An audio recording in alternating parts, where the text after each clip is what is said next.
ये कोई आम रात नहीं थी। आसमान पर बादलों का राज था, जिन्होंने चांद की चांदनी को निगल रखा था। वादिये साया के घने जंगलात में एक ऐसी खामोशी छाई हुई थी जो तूफान से पहले आती है। हवा में एक अजीब सी खनकी थी, जो हड्डियों में उतर जाती थी। इसी जंगल के बीचों बीच एक कदीम गार में वो मखलूक रहती थी, जिसका नाम सुनकर बड़े बड़े शिकारी भी कौंप जाते थे। Vampire wolf. इसका असली नाम जारीन था।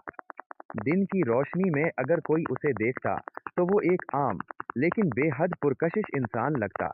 उदास आंखें, चेहरे पर संजीदगी और खामोश तबीयत। लेकिन जैसे ही सूरज गुरूब होता और रात का अंधेरा फैलता, उसके जिस्म के अंदर एक होलनाक तब्दीली रूनुमा होती।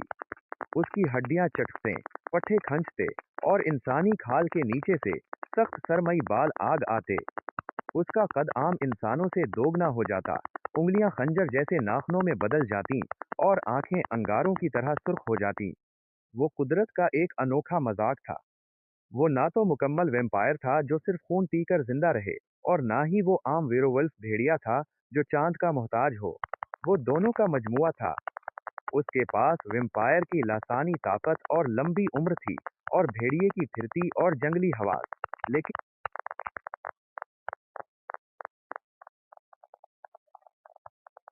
उस खौफनाक हुलिये के सीने में जो दिल धड़कता था, वो अब भी इंसान का था।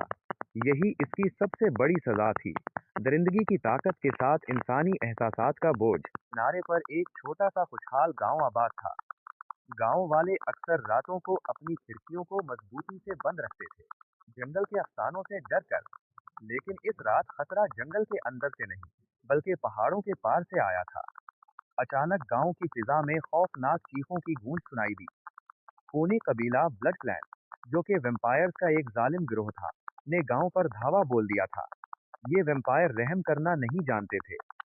वो गांव के घरों को आग लगा रहे थे और भागते हुए लोगों का रास्ता रोक रहे थे। बूढ़े, बच्चे और औरतें खौफ से इधर उधर भाग रहे थे, मगर मौत उनका पीछा कर रही थी। आग के शोलों ने रात की तारीकी को सुर्ख रंग में बदल दिया था। जारीन, जो जंगल की गहराई में अपनी भूख से लड़ रहा था, अचानक चौंक उठा। उसके भेड़िए वाले तेज कानों ने मेलों दूर से बच्चों के रोने और मदद की पुकार सुन ली थी। उसका खून जोश मारने लगा। उसके अंदर का दरिंदा शिकार चाहता था, लेकिन उसके अंदर का इंसान इंसाफ चाहता था। नहीं, मैं उन्हें मरने नहीं दे सकता, जारीन ने गुर्राते हुए कहा। उसने जमीन पर अपने पंजे गाड़े और एक धाड़ के साथ गांव की जानिब दौड़ा। वो हवा से बातें कर रहा था, दरख्त उसके रास्ते से जैसे खुद हट रहे थे। हिस्सा सोम, जंगल के मुहाफिज की आमद। गांव के चौक में वेम्पायर कबीले का सरदार एक मासूम बच्ची की तरफ बढ़ रहा था, जो खौफ से जमीन पर गिरी हुई थी। सरदार ने अपने नौकीले दांत निकाले और जैसे ही झुका, अचानक अंधेरे से एक स्याह तूफान नमूदार हुआ। धड़ाम, एक जोरदार टक्कर हुई और वेम्पायर सरदार हुआ में उड़ता हुआ दूर जा गिरा। धूल और धुएं के दरमियान जारीन खड़ा था। इसका देहिकल जिस्म, सुर्ख चमकती आंखें और मुंह से टपकती राल देखकर वेम्पायर्स भी एक लम्हे के लिए सहम गए। जारीन ने आसमान की तरफ मुंह करके एक ऐसी भयानक चीख हाउल मारी कि दुश्मनों के दिल दहल गए। अब जंग शुरू हो चुकी थी। जारीन बिजली की सी तेजी से दुश्मनों पर टूट पड़ा। वो वैम्पायर की ताकत और भेड़िए के वहशीपन के साथ लड़ रहा था। उसके पंजे हवा में लहराते और दुश्मन जमीन बोस हो जाते। वैम्पायर कबीले ने अपनी जादुई ताकतों और तलवारों से जारीन पर हमला किया।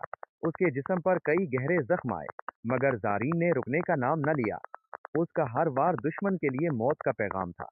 आखिरकार जारीन ने कबीले के सरदार को दबोच लिया। सरदार की आंखों में पहली बार मौत का खौफ नजर आया। जारीन ने उसे उठाकर दूर फेंका, और बाकी बचे हुए वेम्पायर्स अपनी जान बचाकर भाग खड़े हुए। जंग का शोर थम गया। गांव में अब सिर्फ लकड़ियों के जलने की आवाज आ रही थी। गांव वाले, जो अपने घरों के कोनों में छुपे हुए थे, आहिस्ता आहिस्ता बाहर निकले। उनके सामने वो खौफनाक मखलूक खड़ी थी, जिसके बारे में वो कहानियां सुनकर डरा करते थे। जारीन का जिस्म जख्मों से चौर था, और सांसें फूली हुई थीं। उसने मुड़कर गांव वालों की तरफ देखा। उसकी आंखें अभी भी सुर्ख थीं, लेकिन उनमें वहशत नहीं, बल्कि एक अजीब सा दर्द और सुकून था। वो चाहता तो गांव वालों पर हमला कर सकता था, मगर वो वहीं खामोश खड़ा रहा। वो छोटी बच्ची जिसे ज़ारीन ने बचाया था, डरते-डरते आगे बढ़ी। सबने उसे रोकना चाहा, मगर वो न रुकी। उसने ज़ारीन की तरफ देखा और मासूमियत से कहा, शुक्रिया। ज़ारीन के दरिंदा सिफ्त चेहरे पर नरमी के आसार नमूदार हुए। उसने एक आखिरी बार गांव पर नजर डाली और फिर बिना कोई आवाज निकाले छलांग लगाकर दोबारा जंगल की तारीकी में गायब हो गया। अहद, इस रात के बाद वादिये साया के लोगों ने अपनी खिड़कियां बंद करना छोड़ दें। वो जान गए थे कि जंगल में छुपा वो दरिंदा उनका दुश्मन नहीं, बल्कि मुहाफिज है।